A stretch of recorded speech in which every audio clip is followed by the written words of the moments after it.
you can try Ubuntu. Okay, you can try Ubuntu if you want, or you can actually install it on. Now trying it, which means it's just gonna load Ubuntu from the DVD, so you're just gonna play around with Ubuntu on the actual virtual DVD. Okay, installing it is it's gonna actually install it on the virtual hard drive.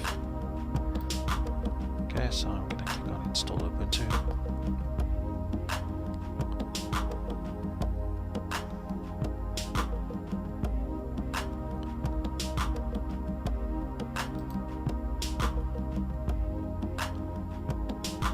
My keyboard is US, so just be careful what keyboard you choose. If you've got a $sign on your keypad, that means it's a US keyboard, like mine. Okay, so what applications would you like to install to start with? Normal installation or minimal installation? Minimal is just web browser and basic utilities. Normal is web browser, utilities, Office software. It's similar to Microsoft Office games. Okay, so I'm going to do the normal. Right. Other options: download updates while installing Ubuntu. This could help update drivers that you need, so always have that. Get checked. Sorry, this is for software, updates to software. So the DVD contains software already, right, as part of the installation. This download, that check will update the software that's on this DVD, if there's updates for them. This one is for updating graphics and other hardware, okay? Always check this one, especially this one. You don't need to check that one. And I'm not going to check that one in this case because for the purposes of the course I don't want to download. So for software I just want to download for hardware drivers. Okay, so I'm just going to do that, but you can, when you install, you can do that as well. Alright, but you have to do this one at least, and you can do one of those too. Okay, let's continue.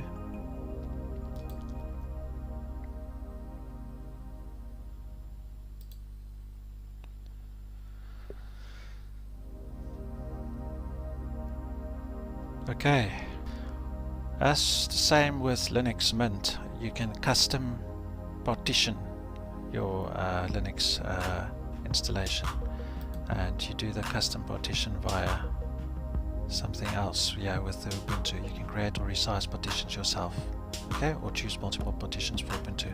This is more advanced. If you want to install Linux on your physical hard drive and you have nothing else on your physical hard drive, no other operating system, no Windows, no personal files or documents, it's a clean hard drive, you can safely choose this one and continue. It will be the easiest way to install Ubuntu, okay, especially for beginners. Same applies to installing on a virtual machine. If you install on a virtual machine, there's no risk at all to your Windows or other personal documents and files, okay? So you can safely choose this and continue. It's not going to pose any risk, zero risk to any of your personal files, okay? No need to worry. This, if you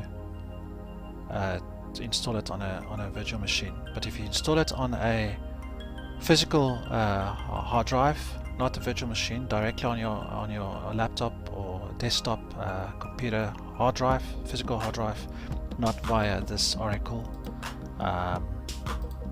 VirtualBox, then you need to be very careful. Nothing must be on that hard disk. It must be empty, none of your personal files, okay? Otherwise it will erase, as it says here. Warning. Read that warning carefully, okay? Unless you know exactly what you're doing and you're a more advanced user, I don't need to explain to you, you already know.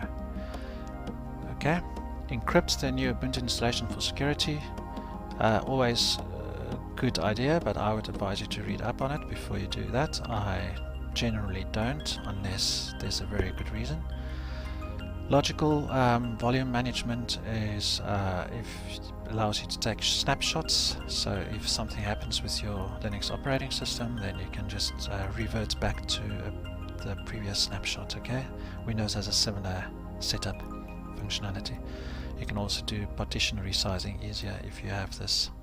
So I would recommend checking that, okay? But I'm not going to do it for this installation, for this course, because I'm not going to use this operating system that I install. Okay, so I'm going to do this something else, because that one is very easy.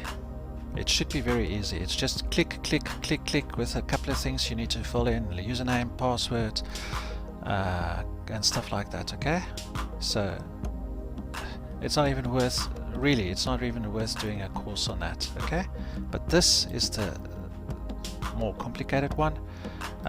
This is what teaches you some very useful skills. Okay, even for beginners. So you can do both. You can try both. Okay, the easy way and a more difficult way. You can try both. Okay, create 2 virtual machines. All right, and try and install both. So okay, so now you can go and read. I'm not going to explain in too much detail what a partition is, or partitioning of hard drives. You can go and Google and read up what partitions are. I would advise you to do that. Okay. If you have a computer or a laptop, its hard drive has got partitions. I can guarantee you that. Okay. So this, like the C drive on your Windows operating system, that's a partition on its own. Okay, on the hard drive, on the physical hard drive. Now this is a partition. It's a virtual partition on a virtual hard drive. And if I continue now without new partition table, if I just continue, I think what will it say? No root file system is defined. Okay, it's because we chose the custom one. If we went back and we chose this one, you wouldn't need to do any of this. Okay, if we just chose that one and continue, it will do it automatically. It will partition automatically. But we're going to partition manually. Alright, so there's your virtual hard disk, VirtualBox hard disk. It's a virtual hard disk, okay, of 10 gigs, and it's the partition code or name is that. Okay, or the sorry, not the partition, the main virtual hard drive. That's the code STA, device /STA. Now a partition will have a number. Okay, so STA1, STA2, those are the partitions.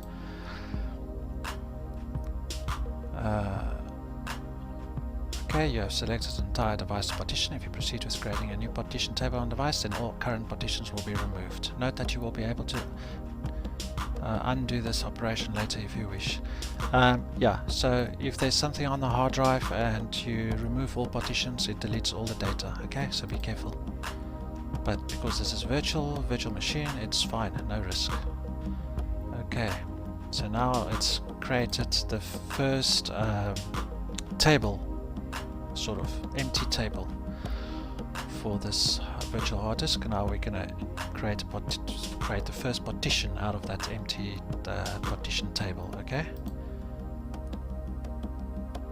Now, as I mentioned in the Linux Mint installation course, which I recommend you to also take, generally the minimum partition that you have to be able to install Linux is the root partition. Okay, but most of the time you need the root partition and the boot partition to be able to install Linux. Okay, there are some cases where you can just use the root partition, and that's fine, but most of the time when you do the custom partitioning, manual partitioning, you need root partition and boot partition. It's maybe also advisable to create a swap space, so in case you have low not so much RAM on your machine, then I would strongly recommend that you create swap space, which is the same size as your RAM, your physical computer memory RAM. Okay, but if you've got lots of memory like 16 gigs, you don't need swap space. I don't think you need swap space. Okay, but you definitely need root, definitely, and then highly advisable to create a boot partition as well. The automatic installation of Linux, where you don't need to manually partition, that creates root, boot, swap. It also creates a home partition, I think. I think so, I'm not too sure. Otherwise it just creates the home partition under the root partition. Okay. Anyway, so the first one we create, the most important one, which in a way is the primary partition, is the root partition. And so what size do we want that? Because this is just 10 gigs. So the root partition is where the Linux will be installed. Okay. It's also where Ubuntu Linux will be installed. It is also where all the applications will be installed. Okay, so it needs to be the largest of the 10 gigs. Okay, the highest percentage. So I'm going to make it 8 gigs. If you've got an 80 gig hard drive, you can make the root partition 60 gigs if you want to, because your personal files, if you have the home directory inside the root directory, your personal files will also be in that 60 gigs. Okay, but you can create a separate one, separate partition for the home if you want to. But okay, I'm not going to go into advanced installation of Linux or the advanced options and possibilities. This is just a more a overview of how to install Ubuntu Linux. Okay, so especially for beginners, I don't want to go into too much details. So let's keep it on 8 gigs. 8000 megabytes is 8 gigs. Okay. So it root partition always ext4. It can be x3 or x2, but those are older. Okay. The most modern one is x4, and that's also the best one to use, especially on more modern machines, more modern computers. So for root, x4. Okay, generating file system. Root, boot, home. That's what they look like.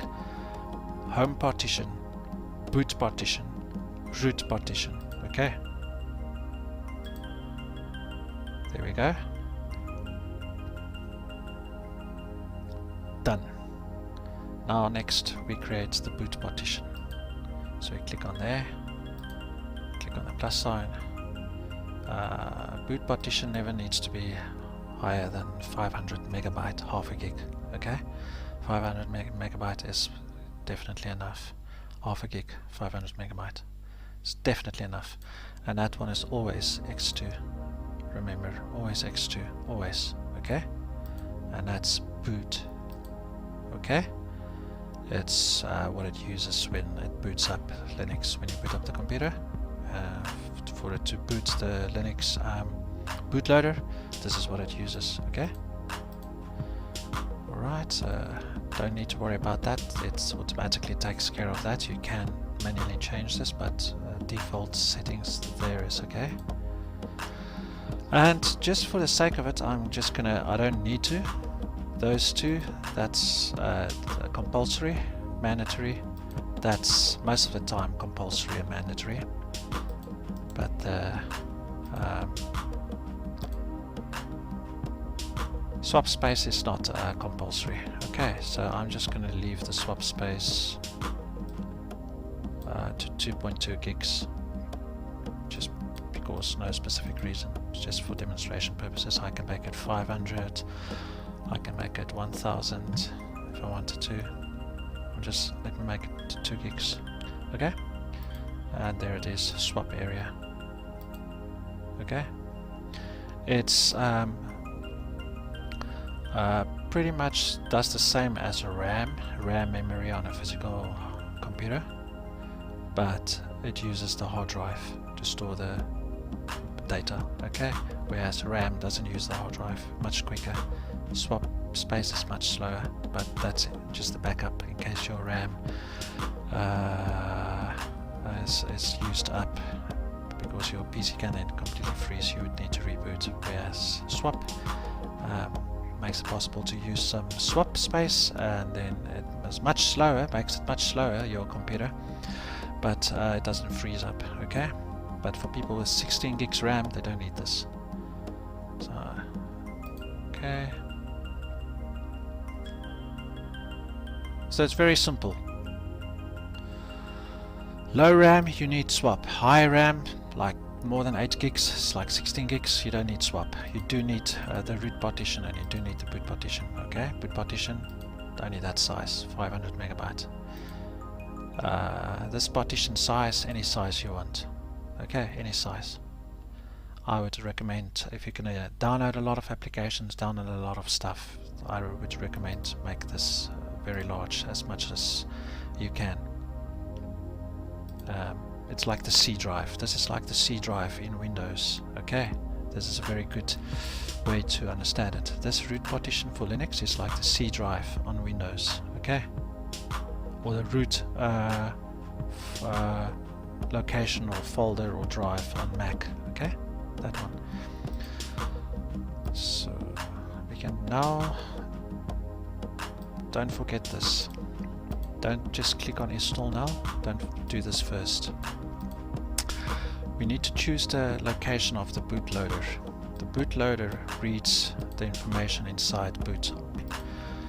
So device for bootloader installation, you can read up on that yourself, but what I do know is that when you choose the bootloader installation partition, and you have Windows already installed and you're installing Linux alongside Windows, you always choose the Windows partition.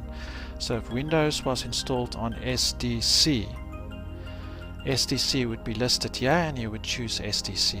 Okay, that would be the safest. If you didn't choose SDC where Windows is installed on and you chose SDA, it wouldn't load Windows as an option to load when you boot up your computer, only Linux. Okay, so to be safe, always choose, if you have Windows, the Windows partition hard drive, SDA, not the actual partition where Windows is installed, just the SD. I mean, if Windows was SDC, just the SDC. Okay, in this case there's no Windows installed, it's just on an empty virtual hard drive, it's just Linux that we're installing.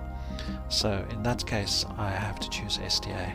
Okay, yes, the boot partition is this one, SD5, but when it comes to the bootloader, usually you want to install it on a partition without the number.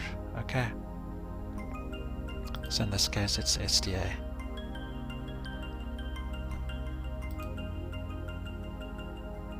Anything that I'm doing wrong here, or that you are doing wrong here, it should complain, it should give you a warning or an error message. Okay, right, so let's just go back quickly. So after you chose the correct bootloader, which in your case, if you install it on a virtual machine, it's going to be this one, SDA. You click on install now. You can read through that, continue. Okay, and then you can choose your location for your time on your Linux and continue. And then this is the part where you would get to much quicker if you had chosen the automatic installation. This would be one of the next screens after that, so that you would skip the whole partitioning, manual partitioning part. Okay, so Ubuntu install student. Ubuntu install student. Okay. You can choose your password.